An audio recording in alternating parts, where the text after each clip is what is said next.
Joining us now is Venezuelan opposition leader Juan Guaidó. Mr. Guaidó, thank you very much for being with us today. Mr. Guaidó, when we last spoke in 2019, you had just been recognized as the interim president of Venezuela by the United States and 56 other countries.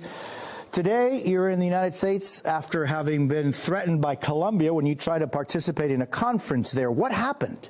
Basically, the Colombian government threatened me with deportation and surrendered me to Maduro's hands.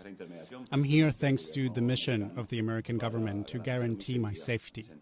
I felt prosecuted. You said you were threatened by Colombia. What does that mean? The threat was direct. To be deported to Venezuela, where evidently I left the country walking through the border because of the brutal persecution of Maduro's dictatorship. Mr. Guaidó, during your time as interim president, you had oversight over Citgo and PDVSA, humanitarian assistance, and so much more. You had embassies around the world. A group called Politically Persecuted Venezuelans in Exile here in Miami say that you, quote, had an opportunity to do much and in the end did very little. How do you respond to that? The opportunity for democracy remains in Nicaragua, Cuba, and Venezuela. We must continue fighting. We have resisted a regime that has been linked to crimes against humanity, that has direct ties to Putin. Lavrov was in Venezuela just a week ago. We have resisted those that are connected to drug trafficking, terrorism. We all must be held accountable for our actions. This is a moment for the international community to do more on behalf of democracy, to do more for those in the resistance movement, not just in Venezuela, but also in Cuba, Nicaragua, and yes, still have an open task and a responsibility regarding democracy. Did you misuse that you had options of? Did you not take advantage of all of the things, the 56 countries plus the United States, the humanitarian aid, the embassies? Did you misuse that?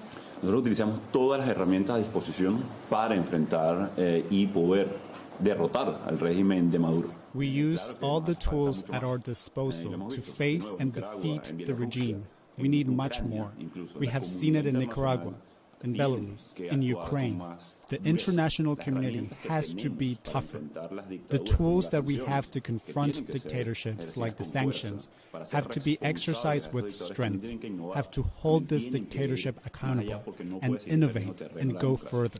You have seen close allies, friends, colleagues detained, kidnapped, tortured, and even killed. Your wife and your two little daughters, 1-year-old and 5-year-old, are still in Venezuela. Do you fear for them? Yes, I'm really worried, not just for them, but also the 300 political prisoners. But right now, I'm just thinking about Miranda and Merida, my 2 babies that are under threat in Caracas. I think about their safety. I hope to keep them protected while under the threat of the Maduro regime. Hablas de amenazas. You speak of threats. What kind of threats have they received? Phone calls to Fabiana, where they told them in Spanish that they were going to be screwed. They were going to be harmed.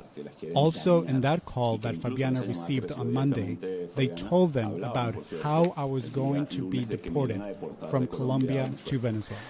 Under this regime in Venezuela, more than 7 million people have been forced to leave the country in which they were born, and that's just in the last 8 years. Other than Syrians, Venezuelans make up the biggest group of people forced to leave their countries on earth. More than 500,000 Venezuelans have come here to the United States, many, no doubt, on their way through the Darien jungles and more. What's your message to the President of the United States, to the members of Congress that represent the American people? That we have to keep pressuring to get rid of the dictatorship. We have to stop the flow of migration. Definitely the only way we can accomplish that is through democracy. On Wednesday, I'll be in Washington, meeting with Senator Dick Durbin and also with members of Congress. We need to continue pressuring the dictatorship. Would you like to meet with President Biden? We are going to be with the executive. Have you asked to meet with President Biden? We have asked to meet with the executive and with the State Department.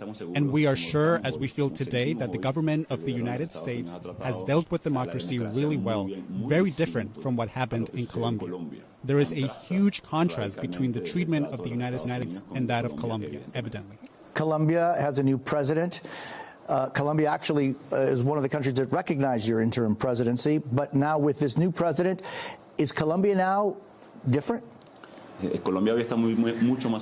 Colombia is now closer to Maduro than to democracy and the fight for democracy in Venezuela. Juan Guaido, thank you very much for being with us. Appreciate it.